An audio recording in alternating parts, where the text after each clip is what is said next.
Hello everybody, welcome back to my channel. My name is Queenie for those who don't know me, reviewing Married at First Sight UK season 8 episodes 26 to 28. Okay, so I told y'all I will be bulking, but people are still looking for me. The rest of the season is going to be bulked. I won't do 3 at a time. I'm definitely going to do 2 at a time. I just did 3 because I was hella behind. So next week, it'll be like the first 2 episodes of the week and the next 2 episodes of the week. That's just how it's going to go till the rest of the season. Before I get into it, please make sure to like this video, subscribe and hit the bell, and leave a comment down below. So this week they are doing the partner exchange, the couple swap. And so we have Peggy and George who swap with Matt and Adrian. And then everybody else is kind of mixing and matching besides Sean and Mark. They're being excused because they're going through some stuff. And then Erica and what's the name? Erica and Jordan were supposed to do it. However, Jordan's OCD is keeping him from doing the couple swap. Are you fuming? I don't know what to think or say. How can anyone tell me where to stay? I don't want to leave my fucking house. The situation that did happen with Luke clearly triggered Jordan's reaction. This must be something pretty deep for Jordan to be acting like this. I just want me and Erica to spend the next couple of days being there for each other. I'm not sharing with someone else, so that's my decision. I'm not doing that. Now, I don't know enough about OCD to have a strong opinion on this. I feel like, okay, OCD is part of his reasoning. I think another part, maybe not as big, but definitely a factor, is that he knows he's insufferable. He knows that the people in this experiment don't like him. They probably would not want to be partnered with him for more than 24 hours, and he didn't want to deal with that. That's what I think. I think he knows he's not liked. Simple as. So anyways, let's move on. Before we even get into the couple swap, we learn that Tasha and Paul had some kind of argument that was pretty explosive after the dinner party. Now, they don't want to talk about it. However, during the swap, they do vent to their partners about it, but we still don't know exactly what the argument was about. I saw a side of Tasha which I did not like, and the fact she showed it to me, her husband, this was the boundary, and she's crossed it completely. This has definitely been the biggest argument we've had so far. I know I didn't handle things in the best way, but I just regret that I've got angry. The only thing that I'm gathering from this whole situation is that Tasha's at fault. I don't know what it was. I don't know what was said. I don't know who did. I don't know the details, but I know it's Tasha's fault. And we know that because she even is the one who's apologizing to Paul after they get together at the end of the week. I'm just like, Tasha, your attitude, your temperament needs to be in check. I understand you're used to toxic relationships, but that's not the fault of the person who you're in current partnership with. So why are they atoning for the sins of other people? It's just not right. I would need to know if Paul did something that was just absolutely egregious for her to blow up on him the way that it seems like she did, because it's sweet baby Paul. What could he have possibly done? So Adrian has been feeling a way about Matt. Basically, she feels like he is boring. He's not fun. They don't have the same sense of humor. So she's partnered up with George. And at first she was annoyed, but after being with him for a while, she's actually like, oh, he's kind of fun. Simultaneously, Peggy is like, oh my gosh, George, like, how's this gonna be? This is gonna be a problem. She's very concerned, but she has nothing to be concerned about. He's doing just fine. I am actually buzzing that George just came into the apartment with so much energy. George is loud and bubbly. He's a big character, and when a big character is out of your life, of course you notice them gone. He struggles because I think he wants everybody to like him, so that he doesn't know how to act in front of different people. It's been difficult not having sex with Peggy, and that's clear. But we work. There's just not been sex yet. When it comes to George, I think, honestly, sir, just take sex off the table. I think his fixation on it is keeping the relationship stagnant on his end. Peggy's got her own issues that, honestly, I'm just so tired of talking about it. This girl finds anything to have a problem with. Anything to have an issue with. She constantly moves the goalpost. I'm exhausted. But yeah, I think for George, take sex off the table and maybe build a stronger relationship before you can even consider being sexually active. And then with Adrian, she's really holding on to the fact that Matt is just so boring and he's just so introverted, and she wanted somebody who's more boisterous, kind of like George. But then at the end of the episode, she turned around and said, Matt is too intense.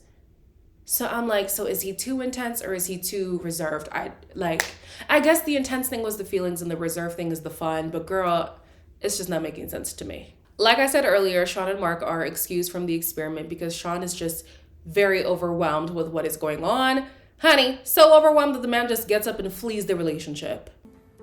I am emotionally shattered, like literally shattered. I don't see this going any further in friendship. I don't get it at all. Like, it's just literally a bombshell. But you haven't really given it any time. I don't know where my head's at. I don't know what decision I need to make. Sorry, Mark. It's safe to say they are dead in the water. I mean, that's what happens in the next episode. But I feel like, do I think that Sean was in his head a lot of the time? Yeah, I do. But I feel like things were already going to be on a downward spiral just based on how Mark was handling the coupling at the beginning. I don't think that there was actual potential because Mark wasn't going to put in the work. He's making it seem like he wants to. He's making it seem like there's potential, but I don't think so. I think he's just hurt that he wasn't in the driver's seat when it came to deciding where this relationship was going to go. And that's where his frustration is stemming from, not the fact that Sean doesn't want to be with him, because I don't think he wants to be with Sean. So we learned that Ella and JJ have not actually had sex. I thought that they had. Some people in the Discord were unsure whether or not they have, but no sex for Ella. If you're going to play tennis, you've got to do it properly, and all they do is moan and groan. Yeah. Isn't it better for you to get the emotional connection? Yeah, and I want that, then? and I'm seeing that. It's just that I'm saying this from a frustrated place because of the way Nathaniel made me feel, and I just think, oh God, does JJ fancy me? Does he not? Is this why he's not doing it? When it happens, and hopefully it happens fucking soon. Ella, okay. In general, I feel like where these shows miss the mark is doing some premarital counseling.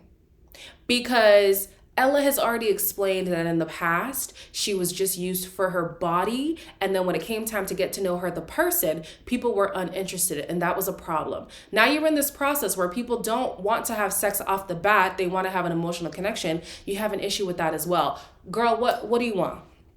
What do you want? With Nathaniel, granted, the man was never going to really get to that level with you. So fine. But with JJ, it seems as if he's a little bit more interested in you than what Nathaniel was. I feel like it is just lust with JJ, even though they're not having sex. I do think that it's a more surface level relationship, but at least they're holding off of sex to get to know each other better. But that's an issue for Ella. And I'm like, girl, you're starting to look like the problem.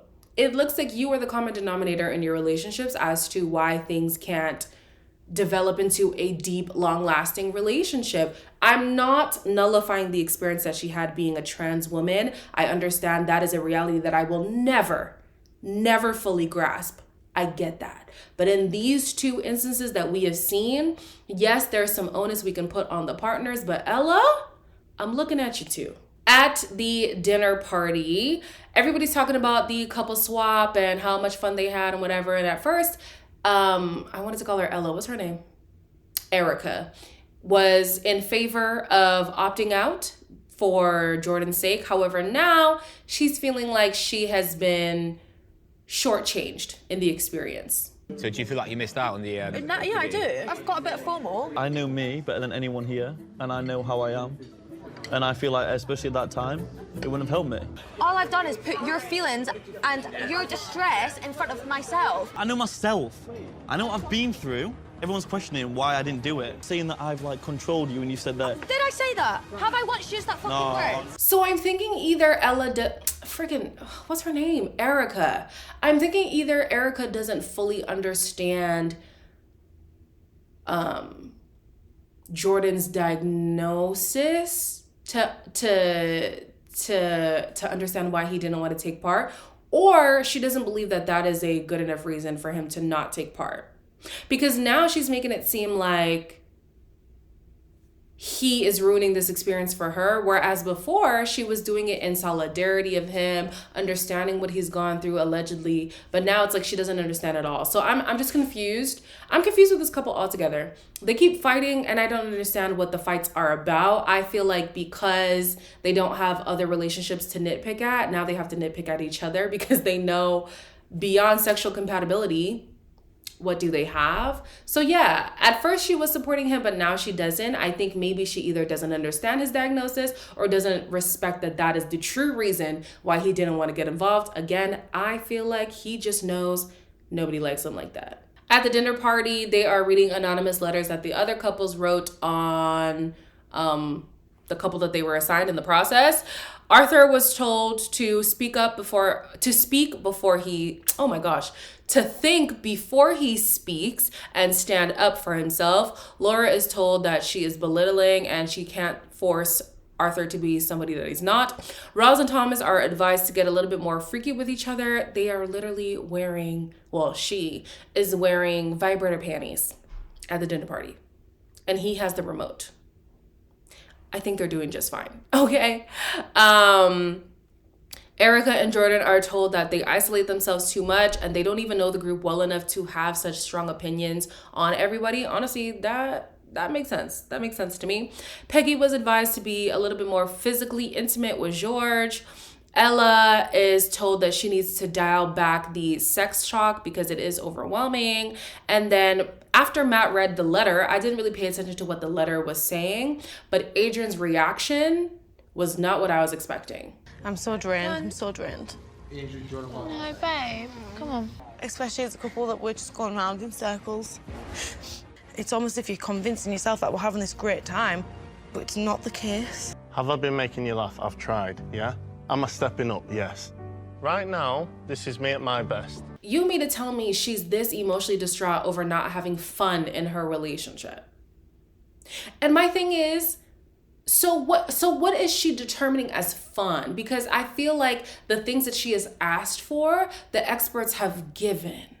She wanted somebody who's a gym buff. She wanted somebody who understood her family dynamics. She wanted somebody who was mature and caring and all this. Like, he is that. Maybe he finds fun in being in the gym. So, like, go to the gym more. Hang out with the gym bros. Hang out with the gym girls. Like, I don't really know what Adrian wants. And, like, you came into this process to be in a relationship, to be in a marriage. This man affirms you in that way. He's very forthright with his intentions for you, and that's too much. You just want fun. Tasha and Paul read their letter, and it is about her attitude, and she didn't like that. We feel like your attitude could use some work, and that way you deal with arguments could be done more maturely. Who's written this letter? I'm going to hold my hands up. I wrote the letter. I do get the whole attitude thing. Obviously, this boy asked for a fiery girl. If I couldn't communicate, this relationship would not be standing right now. I'm not a bitch. I am emotional, I am sensitive, but I will hold my own. That's how I've always had to do it. I love Paul's commitment to wanting to be a united front. I do. But behind closed doors, when the cameras are not there, is he calling out Tasha on her behavior? The tantrums, it's too much. And I feel like the way that people relate with people outside your relationship is an indicator of how they could relate with you and yours. Just because right now y'all are in the honeymoon phase and stuff like that doesn't mean when things hit the fan, she's not going to react to you the same way that she's been reacting to other people. To me, that's something that I would need to call out. So according to Tasha, they're having issues in their relationship because Paul is inexperienced in relationships. And so arguments are going to happen and conflict is going to happen, and he just doesn't understand that.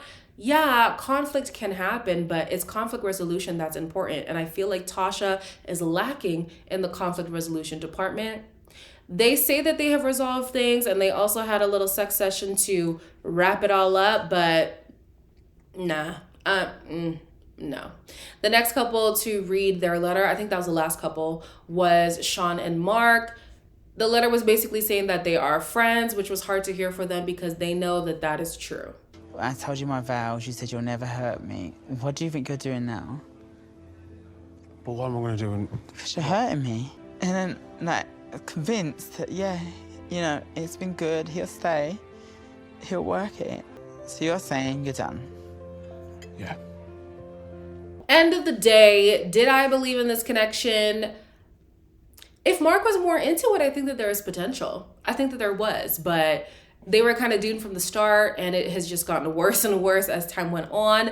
As we know, Mark wants somebody who's basically a nanny. Who's trying to deal with that? I think Mark has a lot of inner work that he needs to do. Sean, I guess he's a self-proclaimed self-sabotager, and that's exactly what he's been doing here. So he has to work on that as well. But yeah, mutually they decide that it's best that they leave the experiment since there's no potential for them. The next episode is about family visits, homestays. It's the homestays. And Peggy did not expect George to live in such a nice little establishment. She was expecting basically an incel's house, if an incel had a house, because most incels stay in their mama's basement. That's what she was expecting. And so now that she's seen a different side, she's been a little bit more open to George's advances. This is the living area and the kitchen. Oh, it's nice. It's good, isn't it? George! I did not expect any of this. Oh, I love it, babe. It smells nice in here too. And it just makes me like George even more. This corner here is what I expected everything to be like. It's very laddish. Gaming is a huge part of my life, and she has to accept it. Is that where you squatted? Yeah. This happy, lovey-dovey situation was very short-lived. Very short-lived because the streaming came back up. And basically, George was saying, like, I stream pretty frequently in life. Listen, I understand as a YouTuber, like, I get it. And so she was like, so if I had plans with my friends and I wanted you to come, you would pick streaming over me? Babe, didn't you like his apartment? It needs to be paid for. Apparently, his main job is doing rehabilitation and his side gig is streaming. Let's not act like we don't know that streamers out here be making guap. They be making money. Babes, to fund this lifestyle, he needs to go to work. And those are your friends. Hang out with your friends. That's totally fine. Let the man go to work. If he had any other job and the job, you know, ran into maybe a weekend thing that you had planned, I'm sure if she respected the career, she'd be a little bit more okay with it. So I'm just like, Peggy, girl, please. Like, you always got something to fight about. You always got something to be mad about. If you don't like this man, just say that and let's keep it pushing. I also want to clarify that they did not have sex. They've just been more physically intimate. Now, what that means, I don't know. Ella brings JJ to her grandmother's, well, to their house because they live together, right?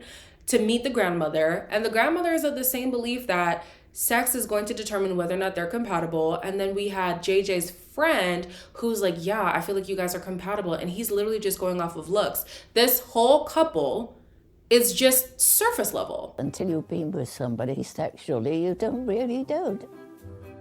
We haven't had sex. If you haven't got good sex, then you're up the creek. I get everybody is different, and I'm not going to put any pressure on JJ because if I do, then I will be waiting even longer. I'm still trying to understand what was the point of bringing them back into this process. All she wants is to get her back broke, and all he wants is to be with a plastic Barbie. They could have done that on the outside. They didn't have to come back in for us to, like, wasting space. They're wasting space. It's a waste of time. I don't understand. There have been couples in past seasons where you really could see some kind of connection there where you're like, I kind of want to see how this goes. You know what I mean? But these two, it's just lust. It's just lust, and it is a storyline that I do not care for anymore. I forgot to mention that JJ told his friend that Ella seems to have an excessive drinking problem, and when she drinks a lot, she either gets mean or says things that are out of line. So yeah, Ella's looking for the wrong things. She's constantly looking for sex instead of building a deep connection. The last few couples here, we have Roz and Thomas. Thomas lives at home. I didn't know that. That fact went over my head. But basically, Roz is eager for life on the outside, but not eager for children. She feels like that's a little bit too fast. I get that actually having kids is too fast, but the conversation can't be had. I don't know. And then last we had Laura and Arthur. Arthur to me was giving King energy. It was giving King energy. Now, I don't know anything about King Arthur, but this Arthur was a king. Honey, I was so tired of hearing these friends. We've seen these friends at the wedding, at the family visit, and now at the homestays. I'm tired of hearing their mouths, and so was Arthur. These girls know me and they know what I need.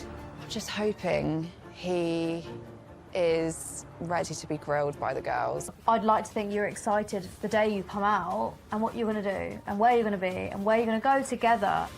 Do you expect us to just move in together straight away? We don't expect anything. I was asking a question. Okay, I cool. said, what do you want to do next? I don't think your intentions are 100% clear.